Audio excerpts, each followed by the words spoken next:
नमस्ते दोस्तों, the Chanakya IAS online classes में मैं director Prashant Patil and educator and UPSC civil services.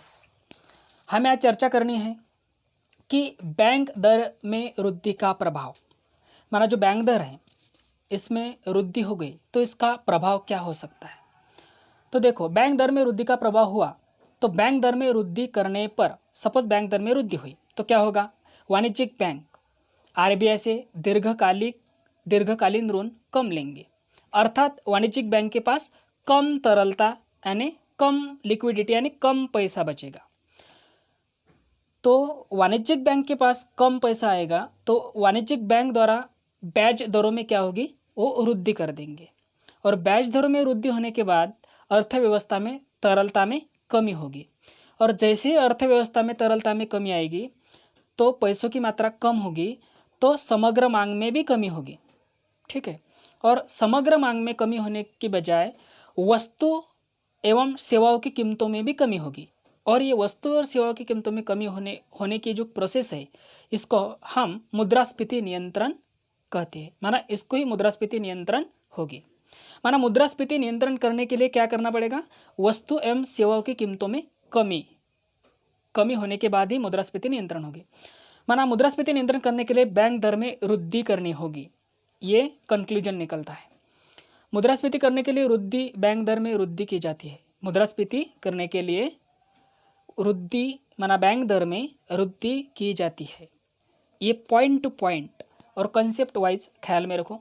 दूसरा, बैंक दर में कमी का प्रभाव। सपोज बैंक दर कम होता है तो क्या होगा, वाणिज्यिक बैंक आरबीआई से अधिक ऋण लेंगे क्योंकि बैंक का जो दर है वो कम हो गया। वाणिज्यिक बैंक आरबीआई से क्या लेंगे, अधिक ऋण लेंगे और वाणिज्यिक बैंक ने जैसे ही आरबीआई से अधिक ऋण लेंगे तो वाणिज्यिक बैंक द्वारा ब्याज दरों में क्या होगी, कम होगी, मुझे ब्याज दर वो कम करेंगे और जैसे ही उन्होंने ब्याज दर कम किया और कम करने के बाद लोग अधिक ऋण लेंगे, माना अधिक कर्जा लेंगे और लोगों ने अधिक कर्जा लेने के बाद लोगों के पास पैसा आएगा। पैसा आने के बाद मांग में वृद्धि होगी और मांग में वृद्धि होने के बाद वस्तु एवं सेवाओं की कीमतों में भी वृद्धि होगी। वस्तु और सेवाओं की कीमतों में क्या होगी, वृद्धि होगी और इसको क्या बोलते हैं, अवस्फीति। माना अवस्फीति कब होगी, जब बैंक दर में कमी होगी तब अर्थव्यवस्था में अवस्फीति होगी और जब बैंक दर में वृद्धि होगी तब अर्थव्यवस्था में क्या होगा, तो मुद्रास्फीति होगी। ठीक है, तो नेक्स्ट पॉइंट हम चर्चा करते हैं कि रेपो रेट में वृद्धि का प्रभाव। समझ, जो रेपो रेट है वृद्धि हुई तो उसका प्रभाव क्या हो सकता है, इम्पैक्ट क्या हो सकता है समाज पर, अर्थव्यवस्था में। वाणिज्यिक बैंक आरबीआई से ऋण कम लेंगे, वाणिज्यिक बैंक क्या आरबीआई से ऋण कम लेंगे क्योंकि रेपो रेट में वृद्धि हुई है और जैसे ही ऋण कम लेंगे वाणिज्यिक बैंक के पास तरलता में कमी आएगी। माना उनके पास, वाणिज्यिक बैंक के पास पैसा कम होगा, लिक्विडिटी कम होगी और जैसे ही वाणिज्यिक बैंक के पास लिक्विडिटी कम होगी तो ब्याज दरों में वृद्धि करेंगे और जैसे वो वृद्धि करेंगे तैसे लोग कम ऋण लेंगे क्योंकि ब्याज दर है उसमें वृद्धि हुई इसलिए वो ऋण कम लेंगे और जैसे ही ऋण कम लेंगे तैसे वस्तु एवं सेवा की मांग में कमी होगी। क्योंकि वस्तु एवं सेवा की मांग में कमी क्यों होगी, क्योंकि लोगों के पास कम पैसा होगा तो इससे मुद्रास्फीति नियंत्रित होगी।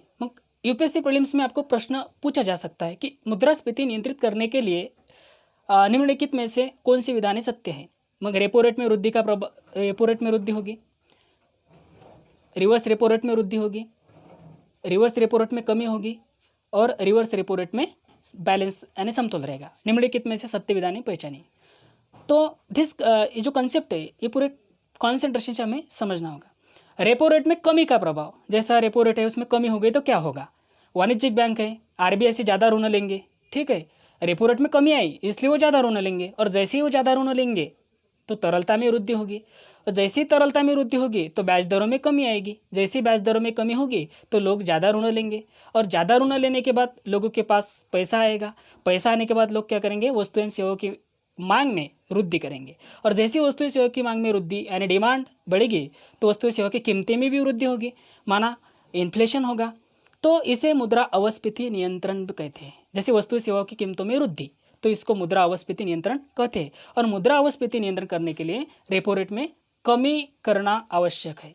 तो ये जो टॉपिक्स है हम जो डिस्कस कर रहे हैं इसमें यूपीएससी प्रीलिम्स में 2014 से 2019 तक जो भी एनालिसिस किया है इसके बारे में आपको प्रश्न 100% कुछ हेरा फेरी करके कुछ चेंजेस करके आपको पूछा जाएगा। तो रिवर्स रेपो रेट क्या है? यह दर आरबीआई अपने ग्राहकों के ऊपर लिए गए अल्पकालिक ऋण पर लगाता है। अल्पकालीन ऋण के नीचे अंडरलाइन करो, क्योंकि अल्पकालीन इसके बजाय यूपीएससी क्या पूछेगी आपको? दीर्घकालीन ऋण पूछेगी, तो ये प्रदान करता है। ट्रिपल आर माना रिवर्स रेपो रेट का प्रयोग आरबीआई द्वारा वाणिज्यिक बैंकों से अल्पकालिक ऋण लेकर अर्थव्यवस्था में तरलता को निकालने के लिए किया जाता है। माना रिवर्स रेपो रेट लगाने का प्रयोजन क्या है, यह आपको पूछा जा सकता है। क्यों रिवर्स रेपो रेट इकोनॉमी में लगाया जाता है, तो इसका प्रयोजन क्या है? तो इसका उद्देश्य हमें समझना होगा। रिवर्स रेपो रेट का प्रयोग आरबीआई द्वारा वाणिज्यिक बैंकों से अल्पकालीन ऋण लेकर अर्थव्यवस्था में तरलता को निकालने के लिए किया जाता है। ठीक है, टू रिमेंबर इट। और एक लास्ट पॉइंट है अपना, रिवर्स रेपो रेट में वृद्धि का प्रभाव। रिवर्स रेपो रेट में सपोज वृद्धि हुई तो इसका प्रभाव क्या हो सकता है? सपोज रिवर्स रेट में वृद्धि होगी तो इसका प्रभाव वाणिज्यिक बैंक जो रहते हैं तो आरबीआई को अल्पकालीन ऋण अधिक मात्रा में उपलब्ध कराएंगे। जो वाणिज्यिक बैंक है आरबीआई को अल्पकालीन जो ऋण है वो अधिक मात्रा में उपलब्ध कराएंगे।